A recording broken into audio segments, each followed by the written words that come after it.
قبل التطرق إلى التفاصيل رحبوا معي جميعا بالسيد رياض بن نور رئيس فرع كرة القدم بالترجي الرياضي التونسي. أهلا بك سيد رياض ورمضان كريم ومرحبا بك في المغرب. بارك الله فيك، مرحبا بالاستضافة هذه، نشكركم ونقول للجماهير الرياضية في المغرب وفي تونس صحة شريبتكم. بعد الافطار نقولوا كلمة صحة شريبتكم. الخصم والوداد خلال الجولة الثالثة من دور المجموعتين في منافسات عصبة الأبطال الإفريقية، إنه الترجي التونسي الذي ينهي حاليا تحضيراته للمباراة بعد إجراء حصة تدريبية على أرضية ملعب محمد الخامس في نفس توقيت المباراة وبحضور كامل تشكيلته الأساسية. فريق الترجي يبقى أحد أبرز الأندية التونسية على الصعيد القاري وتاريخه زاهر بالألقاب. تاريخ الإسبيرانس والإنجازات التي حققها نتابعها في تقرير جيهان جاهوري. خصم الوداد البيضاوي لثالث جولات دوري الأبطال ليس إلا حامل الازدواجية التونسية الموسم الماضي وأحد أقوى الفرق بالقارة السمراء الترجي الرياضي التونسي. فريق الدم والذهب يتحدث عنه تاريخه المثقل بالألقاب ب24 لقبا للدوري التونسي و14 تتويجا بالكأس المحلية ضمنها حصد الثنائية في 4 مناسبات، هذا دون الحديث عن لقب واحد للشامبيونز ليج وآخر لكأس الكاف ودوري أبطال العرب الذي يتذكره الوداديون بنهائي تاريخي كان لصالح الترجي. صاحب أكبر عدد من الألقاب بتونس حل بالمغرب الخميس الماضي و3 حصص تمت برمجتها استعدادا لقمة يوم غد.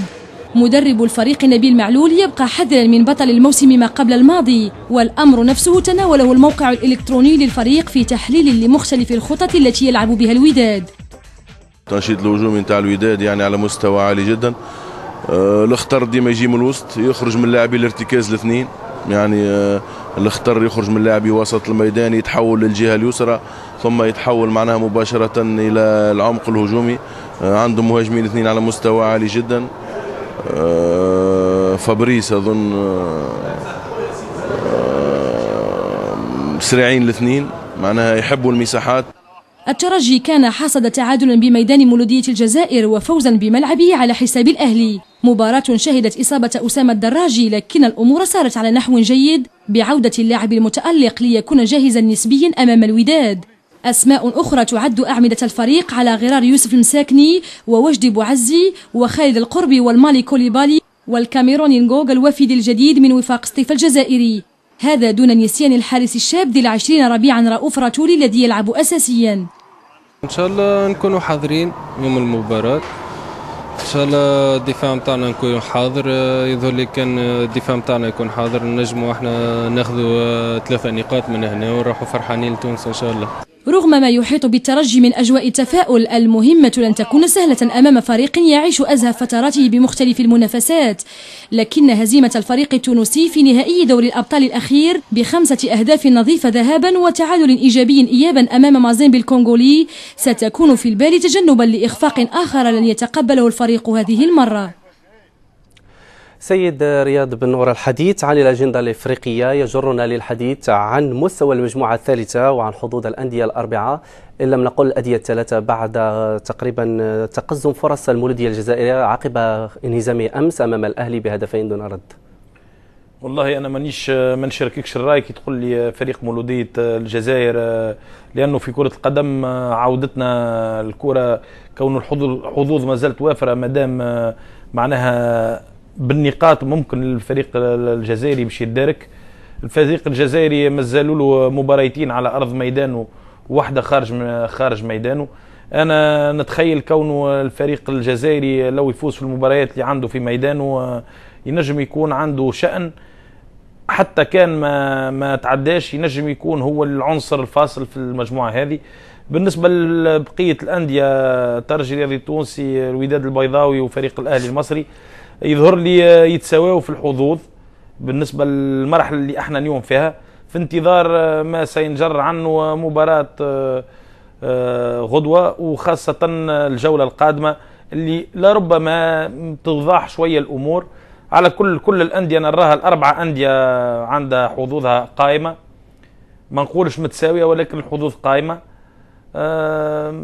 مجموعه حديديه، مجموعه فيها معناها تعرف انت اللي سي دي ديربي هذوما، معناها لي ديربي دو نور افريك، دو لا زون دو نور دو لافريك، تري ديسبوتي، و on peut pas avancer jamais on peut avancer معناها اسم الفريق اللي باش يكون يفوز بمباراة تقعد حقيقة الميدان هي الحقيقة الوحيدة. حظوظ الأندية الأربعة لا زالت قائمة. أكيد أنا ما نقول حظوظ الأندية الأربعة ما زالت قائمة. الفريق الجزائري نعرفه على أرض ميدانه ماهوش فريق سهل، بل بالعكس بالجماهير وتحمس الجماهير الجزائرية. نعرف اللي ما تعرفش على كرة القدم، احنا نقولوا كرة مدورة، يعني تو بو اريفي اون فوتبول. بالفعل فريق الوداد البيضاوي الذي يستضيف غدا الأحد الترجي الرياضي التونسي دخل منذ الأمس معسكرا إعداديا يتواصل إلى موعد المباراة مع تكثيف الاستعدادات بإجراء حصتين تدريبيتين يوميا. هذا وستحتم الإصابة غياب كل من فريد الطلحاوي وأيوب سكوما عن تشكيلة الوداد في مباراة الغد والمقررة في 10 ليلا. مستجدات معسكر الأحمر نتابعها في روبورتاج عبد الإله حيدر والصورة بعدسة هشام السعودي. بدأ العد العكسي للقاء الوداد البيضاوي أمام الترجي الرياضي التونسي عن ثالث المواجهات الخاصة بالمجموعة الثانية لعصبة الأبطال الإفريقية. أخي مستجدات الوداد ستتمثل في بعض الغيابات، فإلى جانب هشام اللويسي سيغيب عن هذه المواجهة كل من فريد الطلحاوي أيوب سكوما اللذان لم يتمثل بعد للشفاء. دكتور ياشي قال لي السيمانه ان شاء الله الجايه غنبدا التدريب مع الزملاء ديالي ان شاء الله، وان شاء الله تنوع على الجمهور باش نكون ان شاء الله في المستوى ان شاء الله، ونقول الكلمه ديال هذه السنه هذه مع اللاعبين الجدد ومع اللاعبين اللي كانوا الموسم الماضي ان شاء الله. الطاقم التقني لفريق الوداد ركز في حصصه التدريبيه لهذا الاسبوع على التكتيك الخاص لهذه المواجهه، بالاضافه الى وضع برنامج خاص باللياقه البدنيه للاعبين بحكم قوه الفريق التونسي. استعددنا جيدا لهذه المباراة. منذ يوم الاثنين قمنا بحصص تدريبية جيدة ونستعد لما هو أفضل. على أي ستكون مواجهة للياقة البدنية نظرا لقوة التونسيين، وبالتالي سنكون أكثر حضورا وأكثر سرعة. ترتيب المجموعة الثانية التي تضم الوداد أحيت آمال الأهلي المصري بعد فوزه ليلة أمس على مولودية الجزائر بهدفين دون رد، إذ أصبح الترتيب كالتالي في انتظار خوض الوداد لمواجهته القوية أمام الترجي الرياضي التونسي.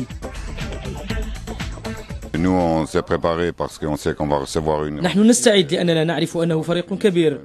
الترجي الرياضي التونسي الذي لعب السنة الماضية نهاية عصبة الأبطال الإفريقية يتوفر على لياقة بدنية جيدة بحكم مشاركته الدائمة في البطولة والكأس الإفريقية، معطيات تجعل منه لقاء صعب، وأظن أن التأهيل سيمر من هنا، وداخل الديار يجب كسب النقاط الثلاث.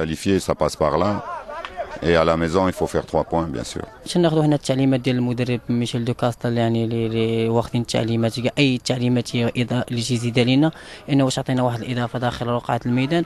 فكما تنقول فاش نطلب من يعني الزملاء ديالي باش يكونوا حاسين بهذه المقابله وباش ناديو الجمهور المغربي ان شاء الله واحد الصوره جيده. الوداد البيضاوي الترجي الرياضي التونسي هي قمة المواجهات المغاربية التي لن تقبل القسمة على اثنين، خاصة من جانب الوداد الذي يبحث عن تأمين وزيادة الأمل في تحقيق التأهل إلى النصف النهائي الخاص بعصبة الأبطال الإفريقية. سيد رياض، من باب الصدفة الترجي كان له نصيب الأسد في ترجيح كفة ملف تصدي فريق الوداد في شأن الطعن في مسألة الكونغولي جونفي بيسالا لاعب مازيمبي.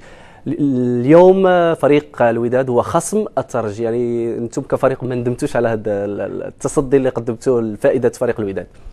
والله انت باش تجرني باش نتحدث على توا كنا مع الاخوان نتاع الوداد البيضاوي في مائده افطار، كنا ملمومين العائله الوداديه والعائله الترجي الرياضي التونسي الكل برئيس النادي السيد حمدي المدب، برئيس فريق الوداد السيد اكرم. كنا جالسين وكان هذا الحوار.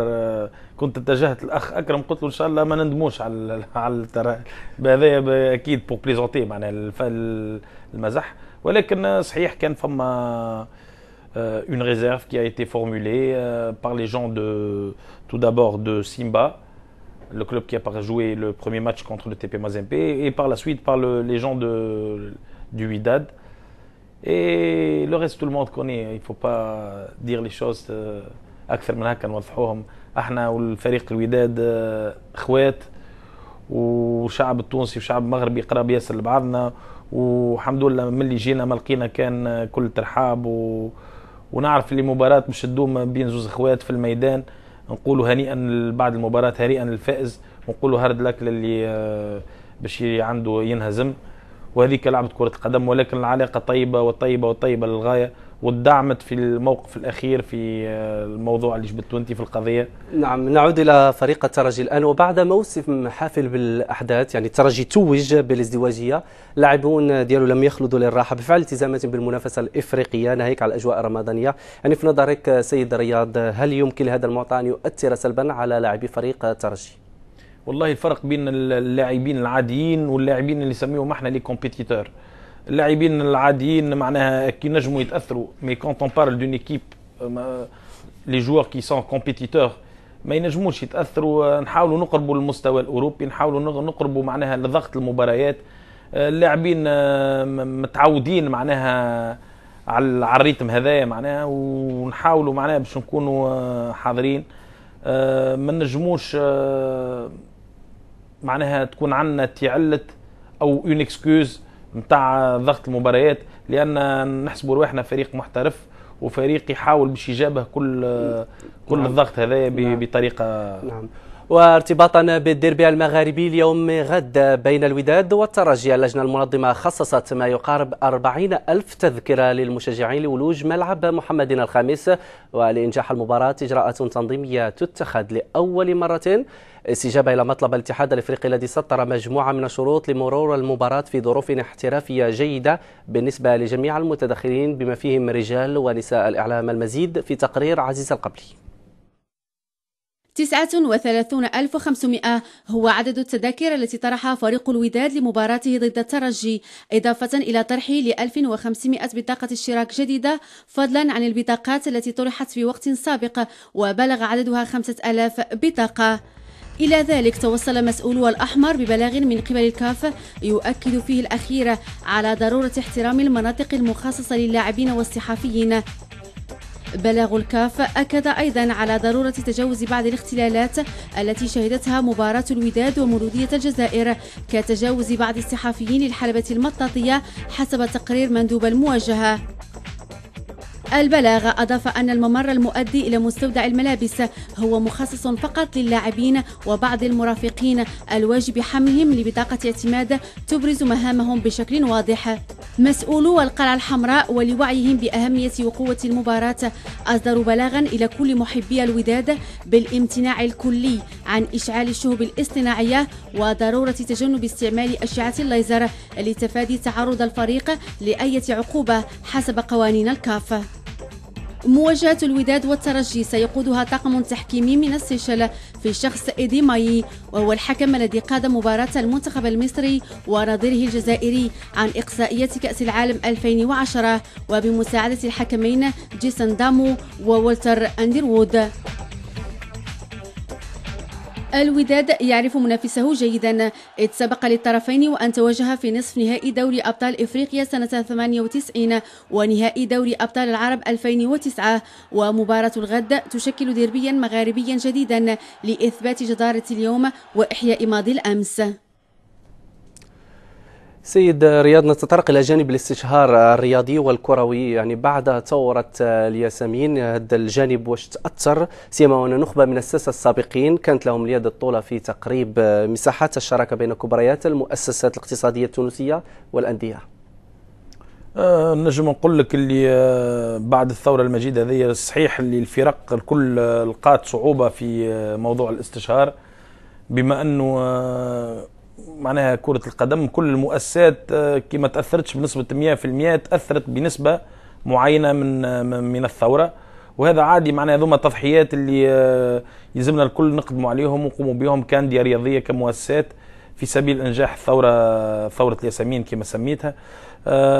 ولكن ننتظروا من المؤسسات خاصة في الموسم القادم شراكة أقوى وأمتن ودعم أكثر للرياضة في تونس، بما فيه الازدهار معناها كورتنا ومعناها والتكريس ترسيم معناها مبادئ الثورة متاعنا.